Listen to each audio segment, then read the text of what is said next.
Também, obrigado. Eu agradeço muito o convite de estar aqui com vocês. Boa noite. E espero que tenhamos um tempo bom aqui. Minha ideia principal não é achincalhar e acabar com a psiquiatria, com os remédios e dizer que tudo isso é uma bobagem enorme, mas é que vocês criem um senso crítico das coisas, da proporção das coisas, baseado no ensinamento da Bíblia, das Escrituras. Porque lá em 2 Pedro, capítulo 1, no verso 3, fala que Deus nos deu tudo o que precisamos para uma vida piedosa. Então, nós temos nas Escrituras aquilo que precisamos para a nossa vida cotidiana, tá? E, inclusive, a medicina e os remédios, tá? Mas nós não podemos colocar a medicina e os remédios, muitas vezes, no lugar das Escrituras. Ou transformar os remédios, os médicos, etc., nos nossos redentores, né? Então, precisamos desse conhecimento para criarmos um equilíbrio das coisas. E a nossa ideia não é uma ideia também integracionista. Nós não somos integracionistas, de juntar os conhecimentos da psicologia, da psiquiatria, juntar com os conhecimentos bíblicos e daí formar uma miscelânea lá e tal. Não. A gente acha que a nossa única regra de fé e prática são as Escrituras. Ponto. Pela lente das Escrituras, com a cosmovisão bíblica, é que nós vamos analisar as outras coisas. Elas estão debaixo das Escrituras. Tá? Embora eu seja médico há mais de 40 anos, como ele disse aqui no louvor, os médicos estão vendo que não só a oração faz, a pessoa orar faz bem para ela mesma, mas eles descobriram agora uma coisa fantástica, que quando as pessoas oram por alguém, alguma coisa acontece com esse alguém. E eles não sabem como, por quê, mas a pessoa melhora. Então, eles estão começando, acho que, a descobrir o que está dentro da Bíblia, né? Eu queria ler, antes da gente começar, 2 versículos aqui do Salmo 62. Salmo 62, verso 1 e 2, eu vou ler na versão NVI aqui, que fala assim: A minha alma descansa somente em Deus, dele vem a minha salvação. Somente ele é a rocha que me salva. Ele é minha torre segura, jamais serei abalado. Bom, o que nós sabemos ou precisamos saber sobre psiquiatria? E como que nós podemos usar esses conhecimentos no aconselhamento bíblico? Como Walter falou, a minha formação é principalmente em aconselhamento bíblico. Lido com isso há 13 anos. E tenho formação nessa área e tal. O aconselhamento bíblico, vocês sabem, pelas Escrituras, é uma ordenança para todos nós. Todos nós. A Bíblia fala, aconselhai-vos uns aos outros, né? E nós precisamos estar preparados para fazermos isso, para aconselharmos uns aos outros. Na nossa igreja, eu sou da Igreja Presbiteriana Aliança, em Limeira. Nós temos uma classe de aconselhamento, e eu sou um dos professores da classe. Então, por quê? Porque a gente entende isso, que a igreja precisa fazer aconselhamento, um com o outro, né? É assim que nós tratamos as pessoas. E a igreja ela tem que ter essa função, tá? Daí você vai falar, nossa, mas e se o cara conta para mim que ele está fazendo um tratamento psiquiátrico, toma 5 remédios tarja preta, eu vou ficar apavorado. Então, dentro de todo gama de matérias que envolve a disciplina do aconselhamento bíblico, existe essa disciplina, que é parte dela. O Walter fez o curso lá, a gente abordou uma série de temas que dizem respeito à fisiologia médica, a parte de medicina mesmo, tá? E é isso que eu quero falar com vocês. Nós não vamos falar sobre doença, remédio hoje, porque não é o foco. Mas eu quero que vocês entendam como é formado o diagnóstico psiquiátrico das pessoas. Como que isso é feito. E como é que nós vamos nos portar diante disso, tá? Bom, talvez o pessoal aí do fundo não consiga ler. Estão conseguindo ler? Não, né? Ah, vocês estão com binóculo? Então tá bom. Bom, Há um pressuposto que a sociedade moderna tem, moderna que eu falo desde a década de 1960, bem antes de vocês nascerem, né? Que pensa assim, que doença mental é uma doença biológica do cérebro.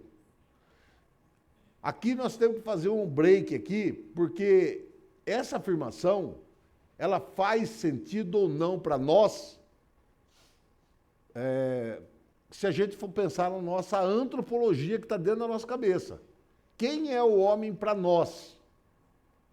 Então, para a medicina, o homem é uma máquina, é um animal, é um chimpanzé evoluído. Só. Ponto final.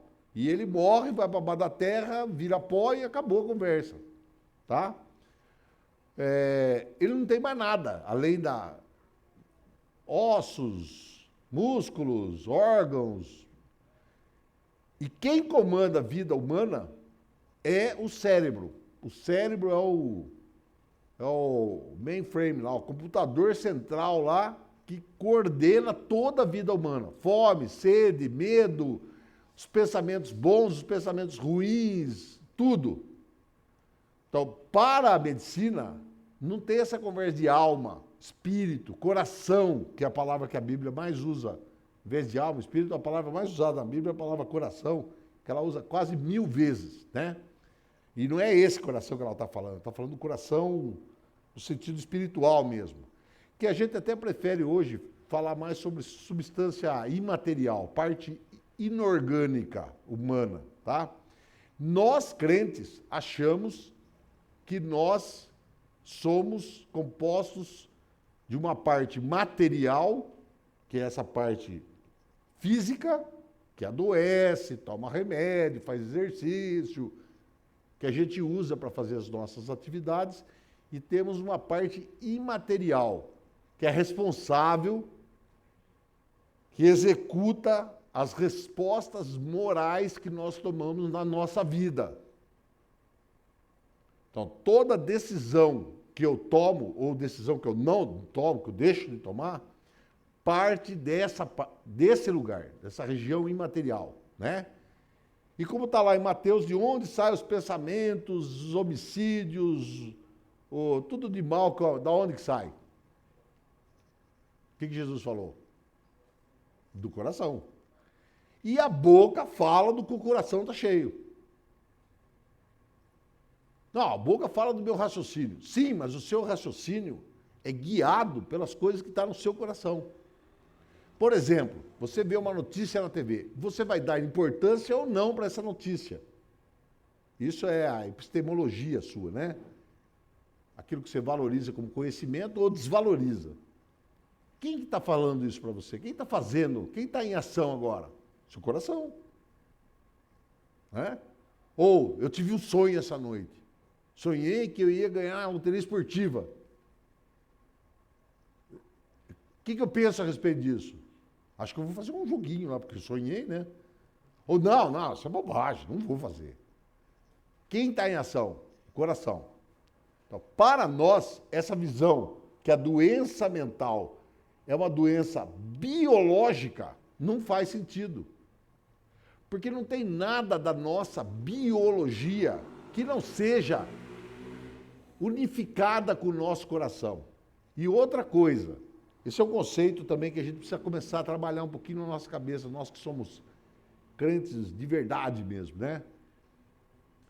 Essa parte material e imaterial, elas não são parte material e imaterial. Elas são uma coisa só. É uma relação psicossomática. A psique, que é a palavra grega para alma, que foi usada pela psicologia, psiquiatria, que tiraram dessa palavra aí, né? Mas na verdade ela diz respeito à alma, ao âmago, o eu, o self, tá? E isso aí não é dividido. Você vai falar assim, pô, mas quando a gente morre? Pois é, quando a gente morre é um mistério. Quando a gente morre é uma coisa complicada. Porque vai acontecer uma separação. E a palavra morte tem essa conotação de separação, né? Separa o corpo da alma, separa a gente do mundo, separa a gente da nossa família. E quando estamos mortos espiritualmente, estamos separados de Deus, né? A ideia de morte é essa ideia. Mas depois nós vamos receber um novo corpo e tal, mas não vamos entrar nisso também, que não é o nosso assunto. Então, nós vemos uma pessoa como uma função das categorias que reconhecemos no nosso sistema privado de avaliações. Isso quem falou é esse Kramer aqui, que é um psiquiatra. Esse livro dele aqui, Listening to Prozac, é um livro que ele escreveu em 97, fazia uns 10 anos que tinha surgido a fluoxetina no mundo, o Prozac, que é um antidepressivo, e que foi uma droga que revolucionou o século XX, tá? E que, infelizmente, como nós não vamos ter aula sobre substâncias químicas, remédios e tal, mas eu vou só antecipar para vocês, nós não sabemos direito como ele funciona e atualmente já foi provado que talvez ele nem funcione direito como a gente pensa que ele funciona. Mas, enfim, por que nós citamos isso aqui? Porque uma dos clientes dele que tomou o remédio era uma moça, mãe solteira, drogada, que vivia uma vida arrasada, uma mulher totalmente com a vida destruída, foi procurá-lo e ele receitou o Prozac, porque estava surgindo essa droga maravilhosa, vamos ver o que acontece. E ela realmente melhorou, começou a ter outro padrão de vida, mudou a vida dela. Só que aí um dia ela chega para ele e fala assim, doutor, melhorou, está uma maravilha e tal, mas eu não quero mais tomar o remédio. Por quê? Porque essa pessoa agora não sou eu. Esse aqui sou eu tomando o remédio. Eu quero ser eu não quero ser o remédio. E aí que ele criou essa expressão psicofarmacologia cosmética. Então, será que as drogas também não fazem isso com as pessoas? Então, quais são nossas preocupações e questionamentos íntimos sobre a vida? Como é que nós nos postamos diante da vida? Quando você recebe um não, esperando um sim, você fica desesperado, para de comer, entra em depressão, perde o sono? Ou você sabe lidar com isso? Procura ajuda? O que você faz? Vivemos numa cultura onde a maioria dos problemas são vistos como questões psiquiátricas. Então eu não aceitei aquele não lá e aquilo me afetou, me abalou. Eu fiquei arrasado, depressivo. A vida não faz mais sentido para mim. Eu vou falar com o pastor. Ô pastor, aconteceu isso. O que o senhor acha? Eu acho que você precisa de um psicólogo, no psiquiatra, no doutor, no... Seria mais ou menos, gente, como se ele falasse assim, eu acho que você devia ir no centro espírita, no Umbanda. É mais ou menos isso que ele está falando para você. Porque que problema é esse? Que eu levei um não de alguma coisa e fiquei inquieto. Que problema do que é isso? O que vocês acham? A Bíblia fala, não andeis ansiosos por coisa alguma. Pelo que é para ficar ansioso? Coisa alguma. Coisa alguma é quanto? 0%. Nenhuma. Né? Não, mas tem umas coisas que deixam de ansioso. Qual? Acabou o dinheiro. Tendo que comer e vestir, estejais contentes. Que mais? Caiu minha casa. O filho do homem não tem nem onde recostar a cabeça. Que mais? Você já leu lá, Hebreus 4.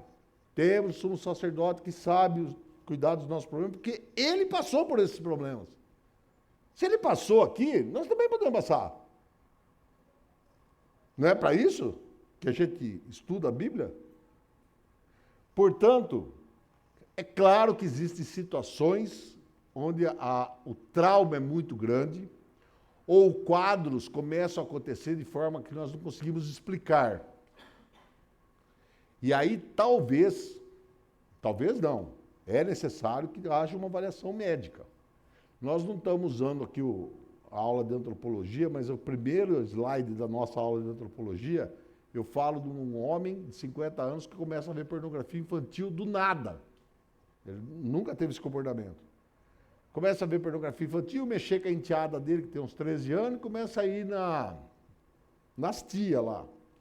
Aquelas mulheres que fazem massagem lá. Aquela massagem. E aí a família descobriu, porque começou a ver o cartão de crédito com esse gasto aí, e viu no computador que ele baixava lá, os arquivos. E aí, e a menina contou que ele mexia com ela também e tal, e aí tentaram falar com ele, leva para a igreja, comércio e tal, acabaram denunciando ele pro... O juiz lá determinou para ele o seguinte: você vai escolher, ou você vai preso, ou você vai fazer castração química. Lá é usado esse recurso. Ele optou pela castração química, que é uma injeção de medroxiprogesterona, lá, um hormônio feminino, que o sujeito não tem ereção. Entretanto, ele continuou vendo pornografia infantil, continuou incomodando a enteada, e aí a família perdeu as esperanças e levou ele de volta para o juiz. E o juiz resolveu encarcerá-lo. Nesse momento, ele começou a ter uma dor de cabeça horrorosa, medonha. E aí foi levado às pressas para o centro diagnóstico lá, foi feito exames e tal, e o que ele tinha? Ele tinha um tumor desse tamanho aqui, tamanho de um limão assim, da região frontal, no córtex frontal, que é parte do cérebro responsável por esse tipo de comportamentos anômalos. Bom, ele foi submetido a uma cirurgia, retirou o tumor, e o que aconteceu? Ele voltou a ter o comportamento normal que ele tinha. Nossa, então agora... Porque vocês perceberam o que ele fazia que incomodou a família? Ele não queria matar ninguém, ele não queria comer coisa estranha, nada. O problema dele era moral só moral, né? E quem que resolve as coisas morais? Coração, não é? Então como é que um tumor na cabeça consegue controlar o coração? Porque é o contrário do esperado, né? É o coração que controla o cérebro. Mas o fato é que ele melhorou e, passados uns 10 meses, ele voltou a ter um comportamento anômalo. E aí foi feito um novo exame, o tumor tinha voltado. E aí ele foi submetido daí ontem. Esse caso ocorreu em 2002 nos Estados Unidos, tem relato, tem a referência, tem até as fotos das tomografias lá na revista. Mas eu falo isso porque, então, há situações em que há entidades clínicas, médicas, que levam as pessoas a determinados comportamentos. E nessa hora, o concurso lá do médico, o recurso médico, é fundamental, tá? Puxa, então como é que nós vamos saber? Então, como nós não sabemos, a gente tem que suspeitar em algumas situações. Que nem nesse caso que eu estou contando para vocês, ele começou a ter esse comportamento subitamente. Isso é estranho. Como que uma pessoa aos 50 anos de idade começa a fazer um negócio que ele nunca fez? Dessa magnitude aí, né? Então, isso é uma coisa que precisava ser investigada. Ele deve fazer aconselhamento bíblico? Sim, ele deve fazer aconselhamento bíblico. Agora, o Alzheimer pode levar a pessoa a ter comportamentos anormais e incomodativos, etc?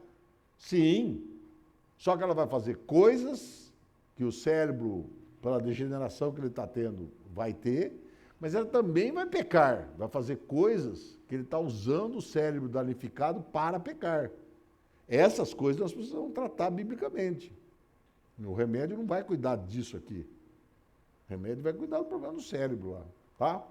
Então, a conexão entre psiquiatria e drogas é que a psiquiatria provê uma explicação casual para problemas da saúde mental. Então, para a sociedade, que não leva em consideração as escrituras, todo desvio de comportamento, transtorno de comportamento, que é a palavra que é usada no DSM, lá, que é a Bíblia da psiquiatria, é um problema mental. E quem cuida do problema mental, quem é? Psiquiatra. Só que não é assim que funciona. É isso que nós vamos ver. Então, a psicofarmacologia, quer dizer, as drogas usadas para tratar usualmente provê a primeira linha de medicações. Então o cara começa a ter um comportamento anômalo, não dá 10 minutos de consulta, ele já ganha uma receita. Nem pergunta o que está acontecendo na vida dele, você está com algum problema, nada. E o diagnóstico, que é aquilo que está errado, né, que está transtornando, e o tratamento, que é como é que nós vamos consertar, seguem alinhados. Ou seja, todo distúrbio que o sujeito for apresentar tem que ter um tratamento para ele. O médico tem que achar um remédio lá para ele. Tá? E é assim que as coisas funcionam na vida normal. E como que são diagnosticados essas pessoas? Como que é feito o diagnóstico? Então, tem algum exame laboratorial que fala que o sujeito tem a tal da doença mental? Não, não tem o exame, não tem um teste, não tem um marcador biológico, tá? Nenhum. Mas para nada, nada. Não, mas eu ouvi dizer que na esquizofrenia, o PET scan lá, não. Pode acontecer, agora eu estou dando um passo enorme lá para o final, que depois vocês podem perguntar mais, eu só vou falar essa frase aqui. Pode acontecer o contrário.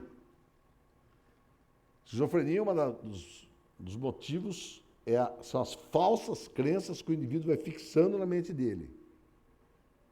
E isso aí vai transtornando o cérebro dele.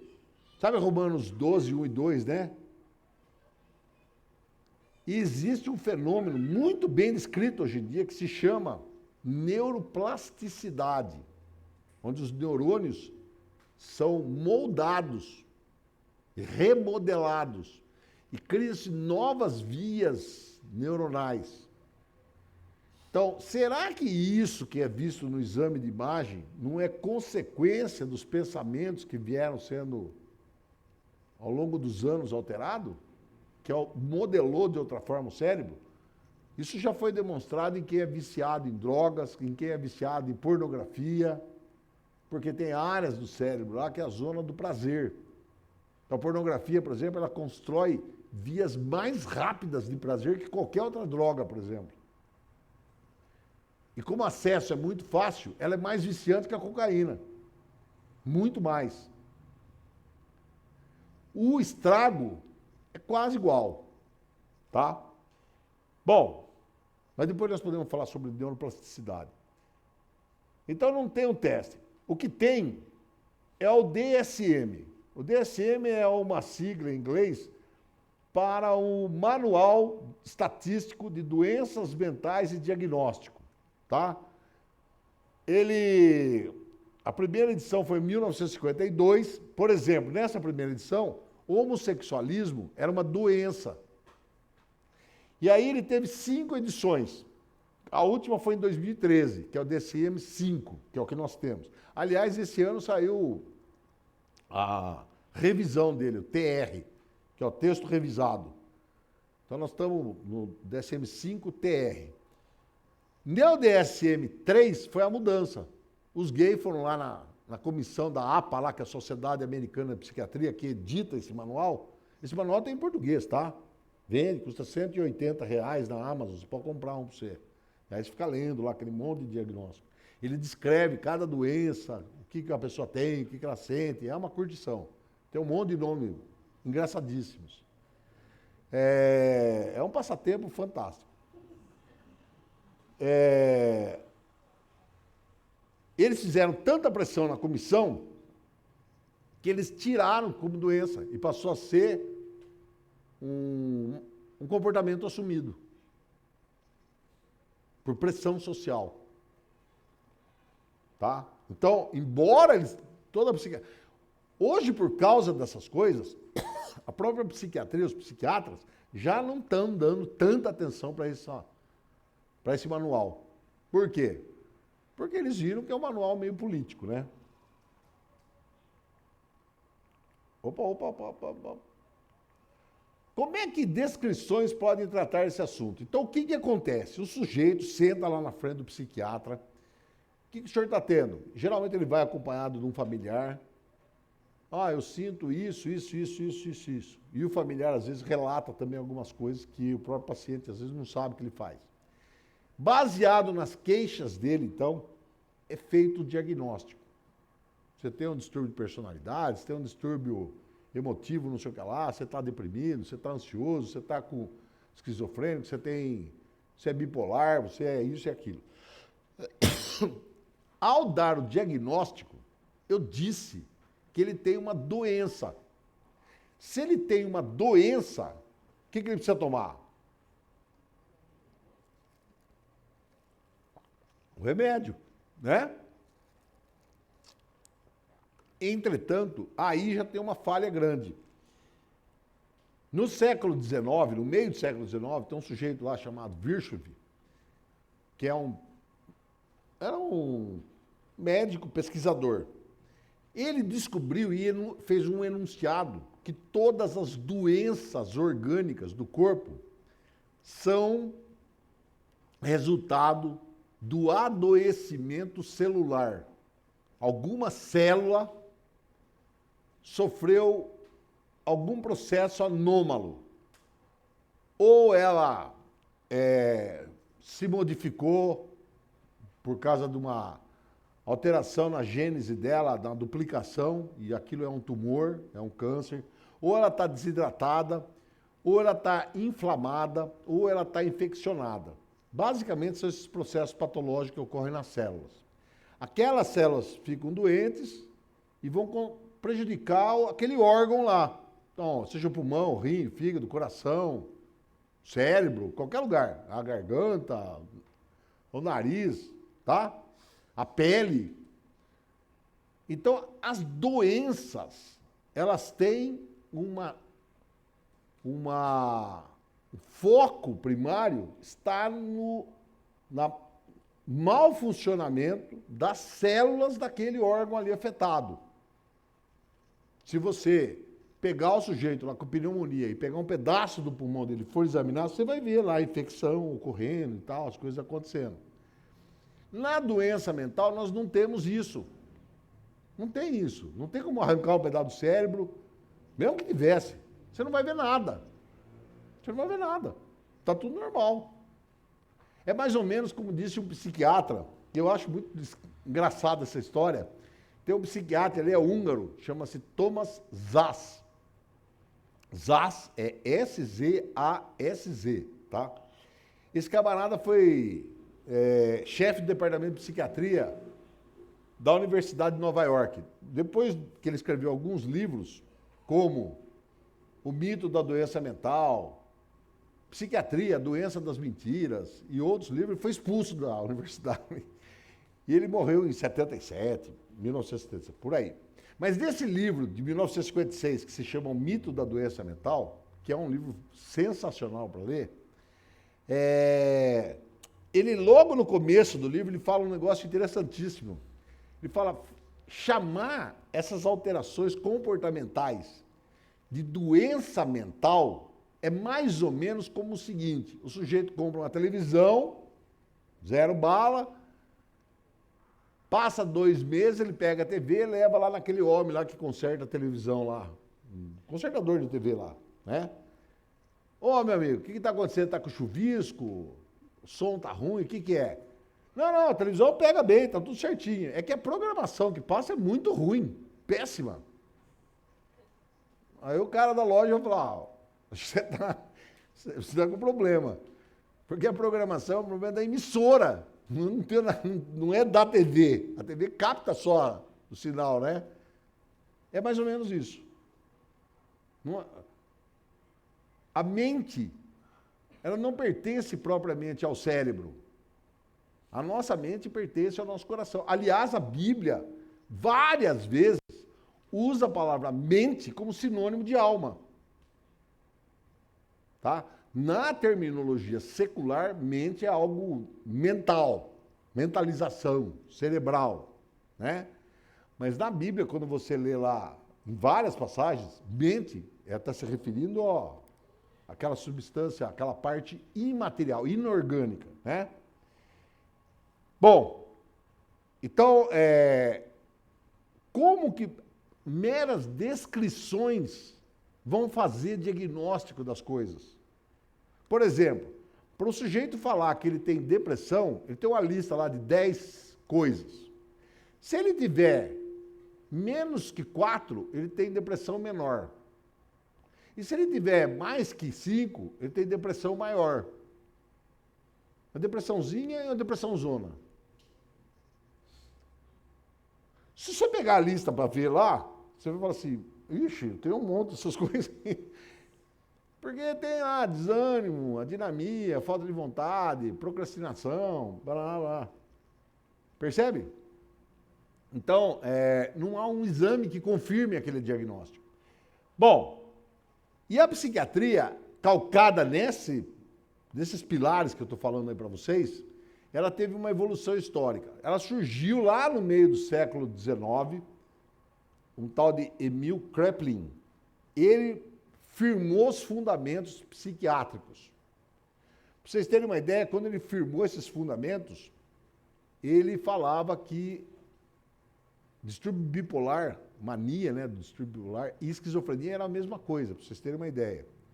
E vários conceitos que ele enunciou lá são válidos e usados até hoje. E aí, a partir dessas definições que ele fez, o Freud começou a trabalhar com esses conceitos.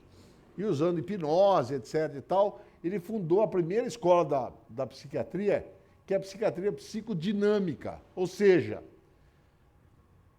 o eu,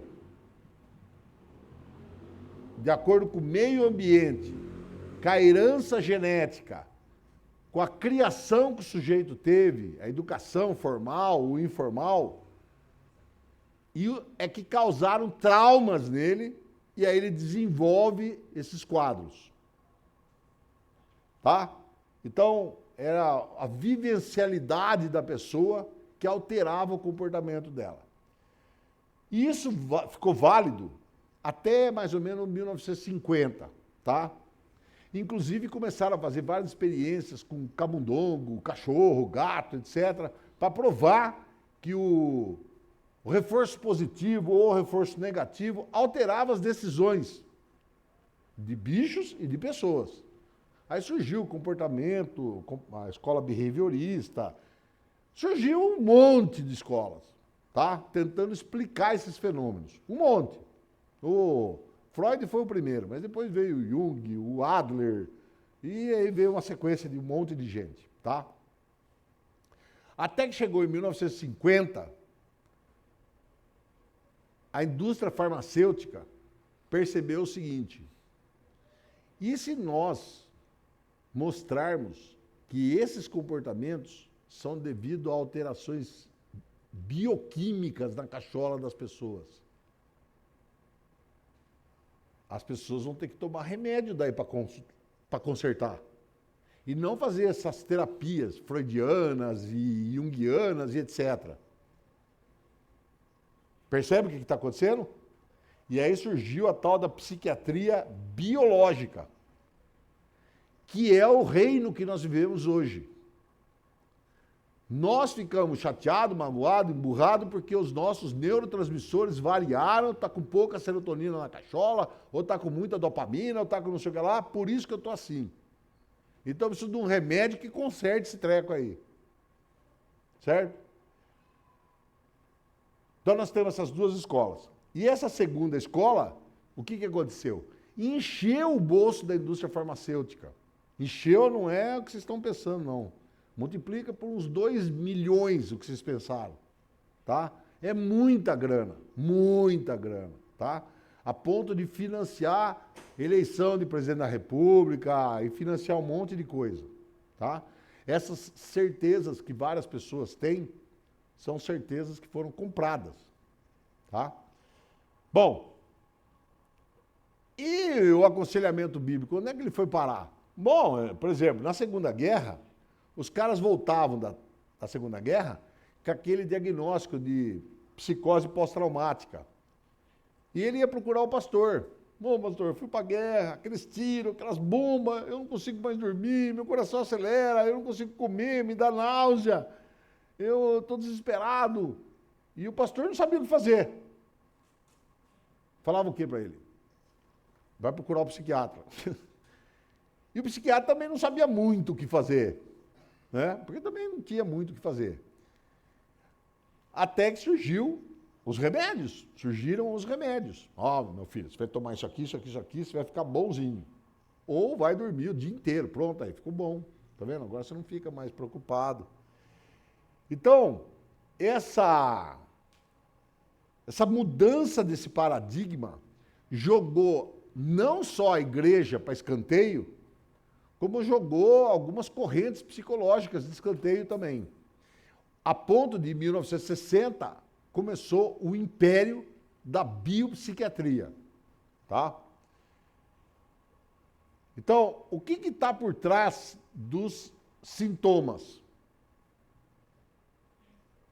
O que se crê hoje que por trás dos sintomas existem desarranjos bioquímicos na cabeça das pessoas, que precisam ser corrigidos. Aí você vai perguntar assim, mas como que é feito esse diagnóstico? Não é feito. É feito o contrário. Então, o Walter chega para mim lá, doutor, tem umas taquicardia, tem hora que minha mão fica suada, me bate um desespero, eu perco o sono no meio da noite, aí eu não consigo dormir direito.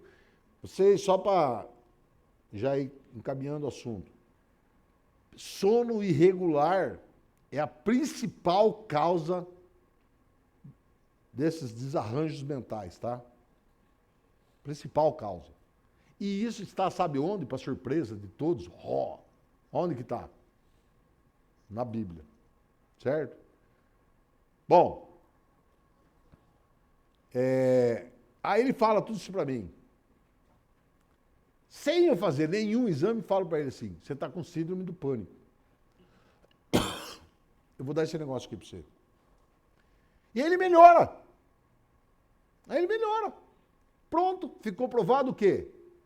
Que esse remédio, que lá no laboratório, quando ele foi criado, ele lá nas placas, lá no laboratório, com os tubos de ensaio, ele fazia a serotonina aumentar.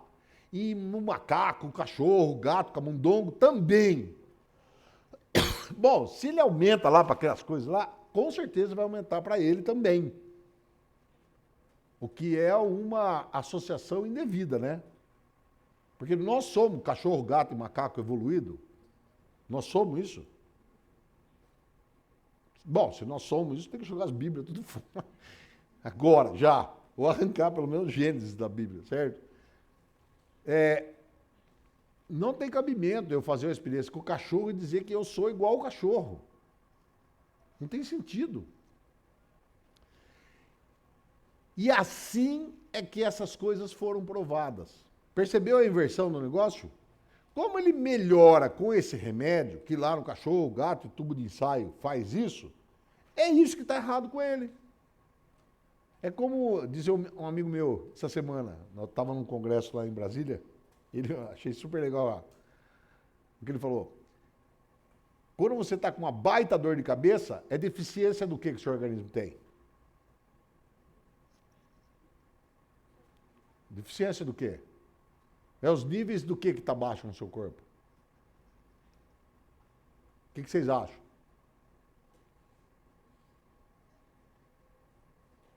De aspirina.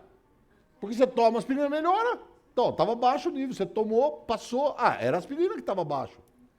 Entendeu o que eles fizeram? É exatamente isso. Então, usaram os remédios como prova diagnóstica. E agora estão vendo que isso não é verdade. Depois de ter enchido o bolso de dinheiro. Por exemplo, a Ritalina. Foi inventada em 1977. Aí, para que nós vamos usar a Ritalina? Não sei, deixa ela guardada. Já nós vamos inventar uma doença para ela. E aí, em 89, 90, acharam uma doença. O tal do TDAH. Agora nós vamos usar. Na verdade, foi em 2007 que foi autorizado o uso para o TDAH. Como a Ritalina é um psicoestimulante, funciona mesmo como psicoestimulante, e as crianças começaram a ter a mente mais estimulada, funcionou. Então, significa que existe uma doença que chama TDAH, transtorno do déficit de atenção e hiperatividade. Só que essa doença ela é um construto social. Todo mundo aqui já foi moleque, né? Até as meninas já foram, né? Eu estava vendo aqui, antes de começar, é seu filho. Você acha que ele tem TDAH? Ele é um menino arteiro. E ponto final.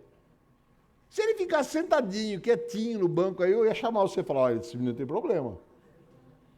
Não é isso? Então, nós estamos num século... Eu estava contando para um amigo essa semana, um cara entrou num lugar, sei lá que lugar lá com o celular, e começou a filmar e tirar foto. Aí veio o segurança e falou, ó, aqui não é permitido tirar foto nem filmar. Pode apagar isso aí. Aí ele virou pro cara e falou assim, não, sabe o que que é? Eu e o celular, nós fazemos parte um do outro. Ele é um prolongamento do meu eu. Você não pode tirar uma parte de mim. Você não tem autorização para isso. Aí o cara ficou assim, é? É. Bom, então tá bom, então tudo bem. Gente, onde nós estamos? Então, essas coisas são isso. E nós, como é que nós avaliamos as fraquezas e as forças desse modelo? Então, a falência em poder confiar numa diferenciação entre doenças mentais. Ou seja, nós estamos caminhando hoje, a medicina, a psiquiatria, eles estão tentando imbricar todos os diagnósticos numa única doença. Na verdade, eles acharam um jeito de burlar aquilo que eu falei. Como não consegue demonstrar que as células estão doentes, eles mudaram a palavra, não chama mais doença, chama transtorno. Porque o sujeito fica transtornado, ele não está doente, ele está transtornado. Tá? Escaparam pela porta do fundo, né? A falência em poder diferenciar entre mentalmente doente e mentalmente são. Nós não temos como dizer que alguém é mentalmente são. Não há testes para isso. Então, quando chega alguém com autoridade do médico, eu estou dizendo que ele é mentalmente alterado. Nós que somos leigos, eu não sou médico, mas vocês são leigos. Vocês vão comprar. Ah, não, tá certo, o médico falou, tá falado. E o desenvolvimento dos critérios diagnósticos não foi sendo apurado. Do mesmo jeito que era feito há 40, 50, 80 anos atrás, é feito até hoje. É do mesmo jeito. Por exemplo, eu sou cardiologista. Na minha área, nós temos exames hoje altamente sofisticados em cardiologia para fazer diagnósticos, super sofisticados. Nós temos até equipamento que olha dentro da artéria do coração, dentro do coração, olha, visão direta. E a psiquiatria está igual estava 100 anos atrás, é a mesma coisa. Não evoluiu nada. Bom, então como é que nós estamos hoje? Hoje, tanto a configuração genética como as experiências do indivíduo contribuíram para a saúde mental. Então, o indivíduo é o que ele é, fruto de quem ele é geneticamente, mais a vivência dele. O ambiente que ele foi criado, família que ele foi criada, enfim, os traumas que ele sofreu, etc. Tá? Então, somando a genética dele com as experiências de vida, é o que ele é. E isso aí é um novo retrato intelectual da psiquiatria. E a medicina hoje é baseada nessa visão aí, tá? Todos os processos mentais são determinados por operações cerebrais. E essas operações cerebrais, como é que elas ocorrem? Assim, pela carga genética do indivíduo, mais a história de vida dele. Os genes e os seus produtos são determinantes para as conexões neuronais. Os genes alterados podem causar doença mental. E as alterações na expressão genética também podem causar isso. Então, é uma maneira fácil de você explicar para as pessoas, né? É a sua genética. Por que eu sou tão ansioso assim, doutor? É a sua genética. Meu marido ronca de noite, doutor. Eu tenho vontade de dar uma marretada na cabeça dele. O senhor acha que eu tenho um problema? Acho. Qual é o problema que essa pessoa tem? Qual que vocês acham? Hã? Como que é? Excesso de audição? Ah, fica surda, minha senhora, você não vai ouvir mais nada. Ou põe aquele protetor auricular lá.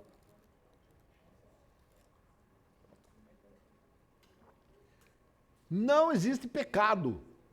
A sociedade atual não tem pecado. Então, vamos criar um nome para essas senhoras que perdem o sono no meio da noite, porque o marido fica roncando e aí ela fica muito brava com o marido e a noite fica um inferno para ela. Aí durante o dia ela está cansada, irritada, trata o marido mal e a coisa vai degringolando, ladeira abaixo.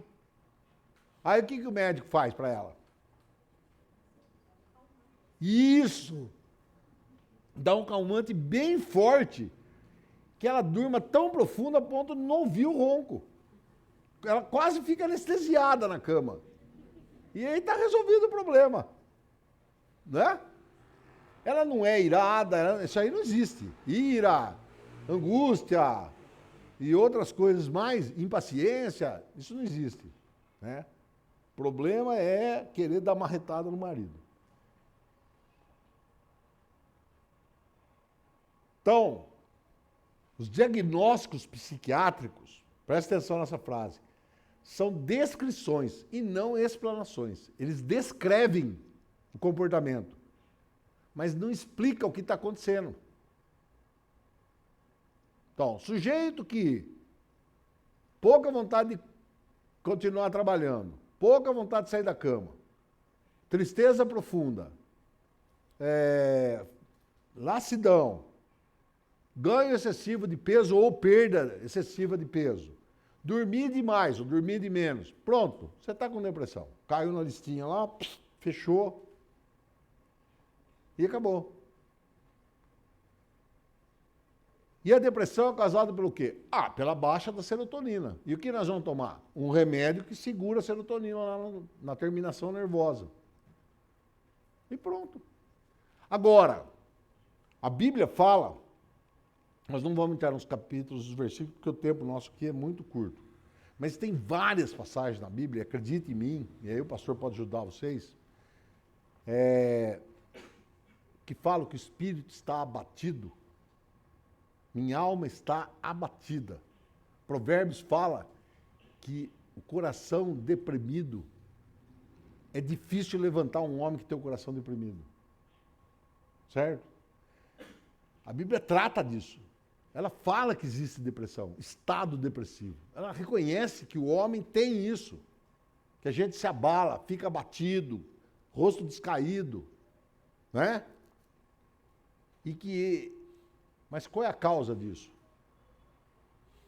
Falta de confiança no Senhor, um eu enorme, inveja, orgulho e outras coisas. É pecado.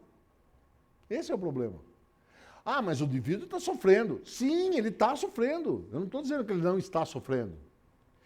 E, inclusive, eu já me deparei com pessoas que eu fui fazer aconselhamento, a pessoa estava tão deprimida, que ele não abria a boca. Aí como é que eu vou fazer aconselhamento com ele? Como é o nome do senhor? Onde o senhor mora? O que o senhor tem? E eu fiquei lá, 40 minutos, tentando conversar com a cadeira, né? E ele tinha começado a tomar o remédio. Na outra semana, ele já estava falando alguma coisa. E na outra semana ele estava falando melhor já. O remédio ajudou ele? Ajudou. Como? Na Bíblia fala que a característica fundamental desse abatimento da alma, o que é? Qual que é a causa fundamental disso? Segundo a Bíblia. O que vocês acham? Quem falar vai ganhar um pedaço de pizza. O pastor vai dar. O que é? A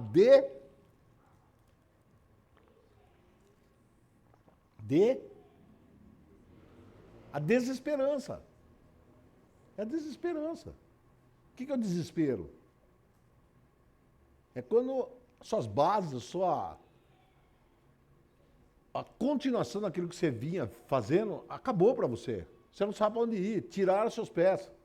Você está preso pelo pincel lá, né? Aí chega um cara para você que tem 14 diplomas na parede, jalecão branco. É o doutor PhD, BHC, é o cara lá, né? E fala assim, meu amigo, toma esse negócio aqui que você vai ficar bom. E a consulta custa 800 pau. Então é bom ele ficar bom porque, né? Vocês acham que ele vai melhorar ou não?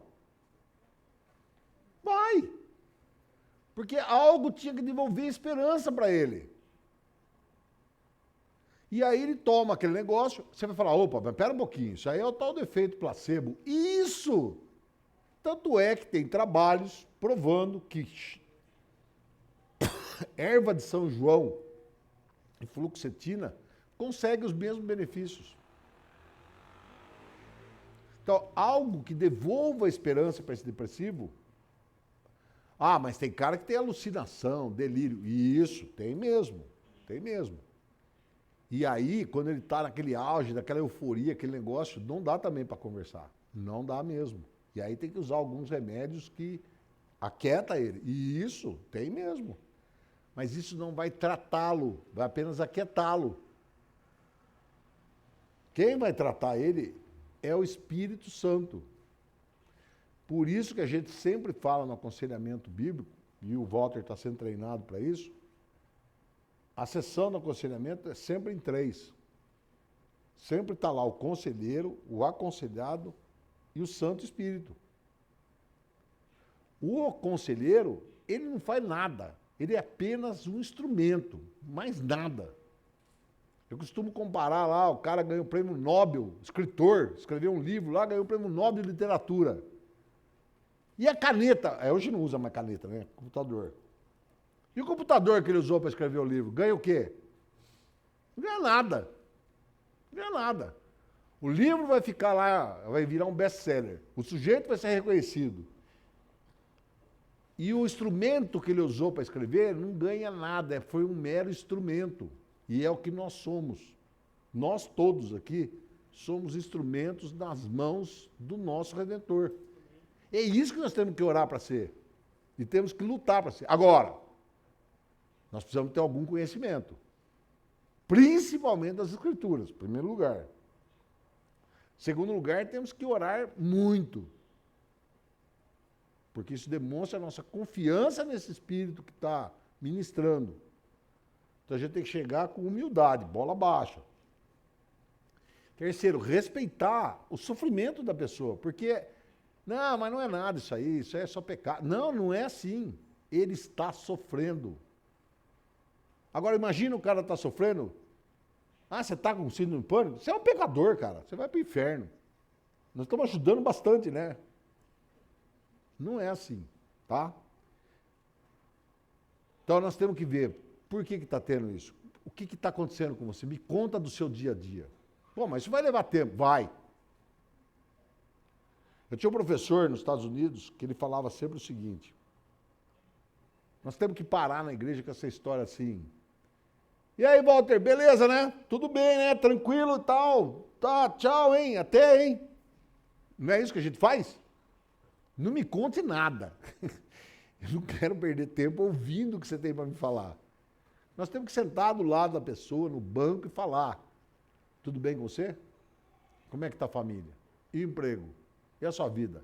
Está orando bastante? Como é que estão seus devocionais? A gente não se interessa pelas pessoas. E se elas começarem a contar aquela história, aí que nós... Tomara que chegue alguém para me chamar aqui agora, que eu queria ir embora. A gente abriu mão disso. Como diz o Jay Adams lá no livro Conselheiro Capaz, os pastores, nós somos pastores, né?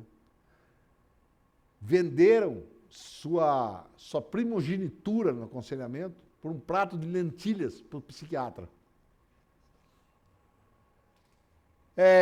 Então, o diagnóstico psiquiátrico ele é socialmente influenciado. 2 exemplos. Homossexualismo, que já falei para vocês, que não era um diagnóstico de uma doença e depois, por pressão da comunidade LGBT e tal, acabou virando um estilo de vida. E o TDAH, que nem existia. Como tinha que dar um fim naqueles rebentos, o que nós vamos fazer com esse monte de comprimido de Ritalina aqui? Vamos dar para a criançada. E aí foi o remédio que mais vendeu na década de 2000 e 2010, né? Opa!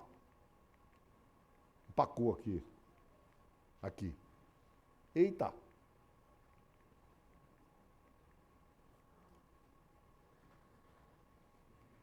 O que aconteceu? Hã?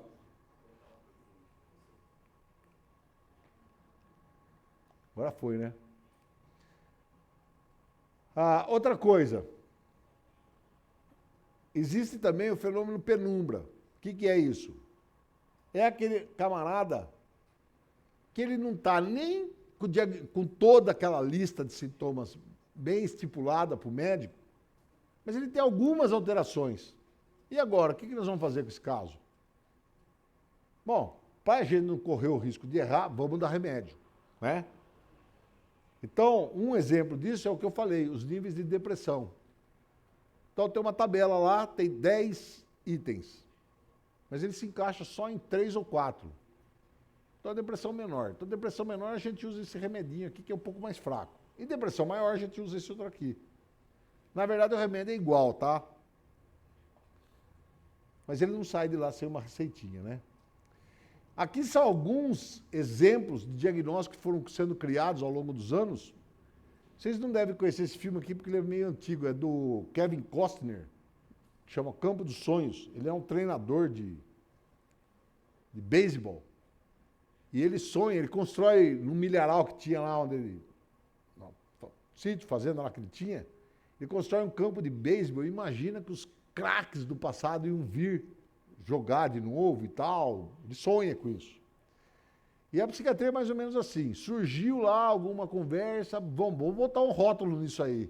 O cara gosta muito de jogar baralho, carteado, snooker, bilhar. Ah, ele tem a síndrome da jogatina, não sei o que lá, certo? Aí toma muita Coca-Cola de manhã e tal, aí ele tem a síndrome da Coca-Cola matinal. Olha lá, ó a lista do que tem. Isso é só alguns, tá? Por isso que eu falei, valeu o DSM lá que você vai se divertir. Síndrome da supressão da cafeína. O cara fica irritado porque ele toma muito café e agora ele resolveu parar porque está doendo o estômago dele. Ou não consegue dormir, né? Transtorno depressivo psicótico da esquizofrenia. Aí já juntou 3, né? Transtorno disfórico pré-menstrual, que é a tal da TPM, né? Certo? Que explica tudo, né? Bem. Transtorno depressivo menor, transtorno depressivo breve recorrente. Então ele tem uma depressãozinha, uns horários lá, depois ele melhora, depois ele tem de novo. Por exemplo, quando vê algum chato na mesa dele, ele fica depressivo, né? Ou a sogra aparece em casa, o vizinho vem lá e tal, ele fica depressivo. Transtorno misto, ansiedade e depressivo. E o transtorno da personalidade passivo-agressivo. Então ele é passivo numa hora e agressivo na outra lá, né? Você vê que ele não tem como escapar, né? Não, você é muito passivo. Não, então tá o diagnóstico. Não, você é agressivo. Não, mas eu sou passivo e agressivo. Então tem 1% também. Não tem como escapar. Bom, eu consegui não. Algumas pessoas, e eu também. Ver algo de bom nisso. Tem um ponto bom nisso. Qual que seria? O que vocês acham? Seria bom essa classificação por diagnósticos, esses rótulos. E o rótulo, ele tem um problema, que é o principal contra. Qual que é? O principal contra. Que vocês já devem ter percebido isso. O que é? Quase isso.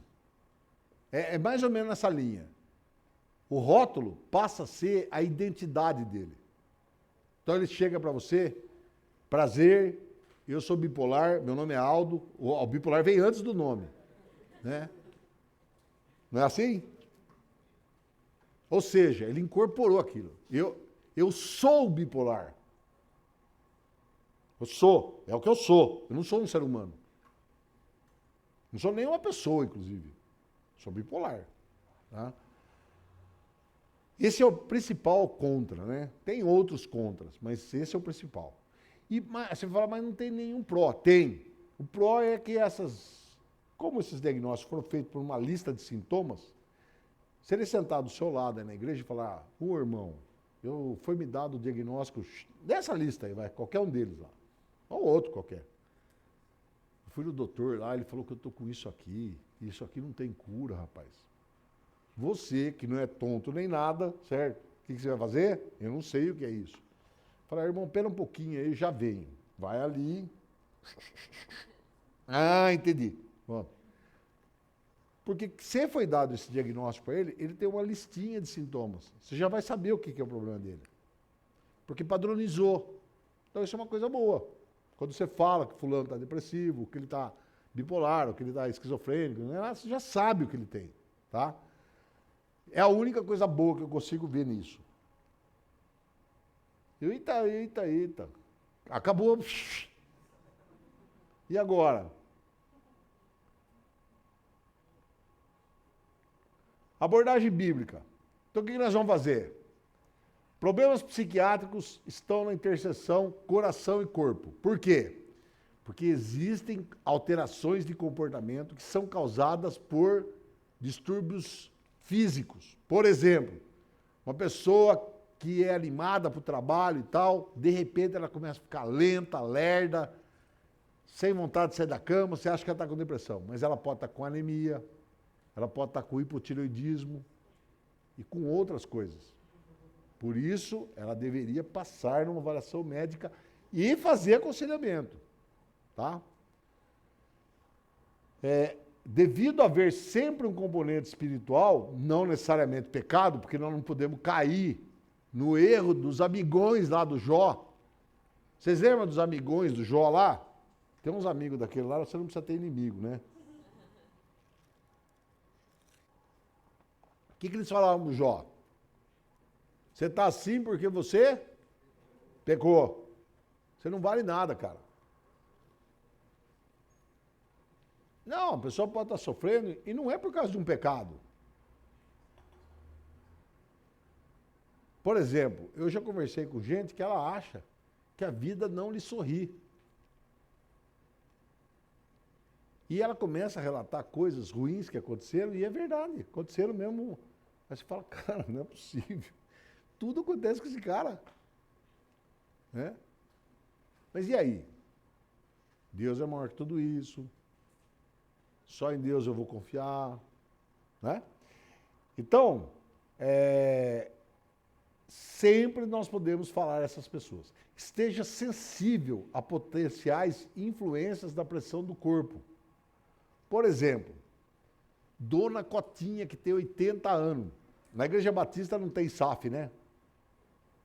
Não existe sociedades internas, né? Acho que vocês nem sabem o que é isso. Na minha igreja também não tem. Mas na Igreja Presbiteriana do Brasil, em geral, é comum ter sociedade de senhoras, de jovens, etc. E Dona Cotinha já foi 30 vezes presidente da SAF, que é a Sociedade das Mulheres.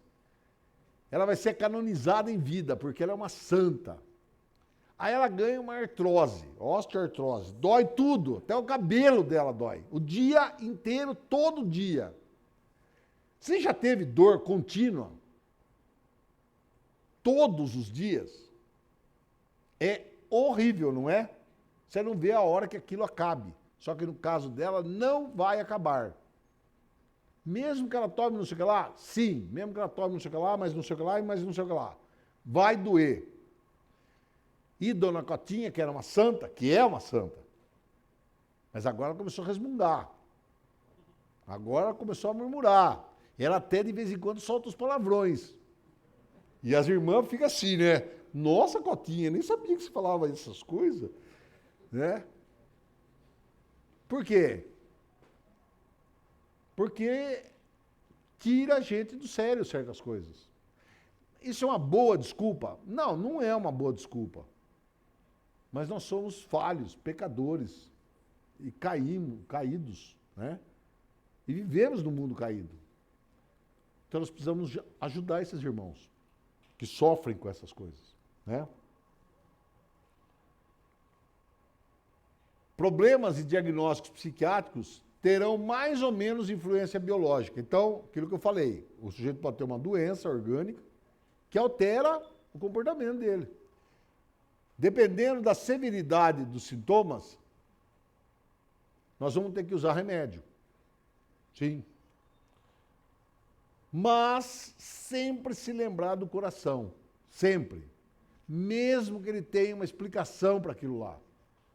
Não se esqueça de fatores interpessoais e extrapessoais que mexem no contexto daquela pessoa. Onde ele mora, como ele vive, uma série de coisas. Como é que ele entende a vida, né? Quando você suspeitar que um problema físico poderá parcialmente ou somente responsável por tais sintomas, o que você deve fazer? Encaminhar ele para o médico. Então, eu acho que essa pessoa pode ter um problema físico. Por exemplo, ele tem dor de cabeça todo dia. Todo dia, todo dia. E é horrível, é horrível. Eu passo mal, fica tudo escuro, ou eu vejo pontos brilhantes. Você já foi ver isso? Não, nunca fui. Então vá. Pode ser 500 coisas. Você vá. Pode até não ser nada, mas você tem que passar no médico, tá? E quando os pacientes são perigosos para si mesmo ou outros, é os casos dos suicidas ou dos homicidas, que ameaçam que vão matar os outros ou que vão se matar. Pessoa que fala que vai se matar, grande chance dela se matar. Ah, ele está falando, é porque ele não vai fazer. Ele vai fazer. Ele vai fazer. Pode ser até por um motivo torpe, idiota. Tá? Você fala, nossa, mas o cara vai se matar só porque a namorada brigou com ele? Sim. Ele tinha uma expectativa, foi rejeitado, não sabia como ele vai lidar com aquilo. Ah, é uma fraqueza espiritual? Pode ser, pode até ser. Mas nós, às vezes, estamos do lado dessas pessoas e depois que elas se forem, aí nós vamos ficar com aquela cara de pudim, né? Puxa, eu podia ter ajudado. Acho que acabou. Acabou. Isso aqui é... Acabou, acabou.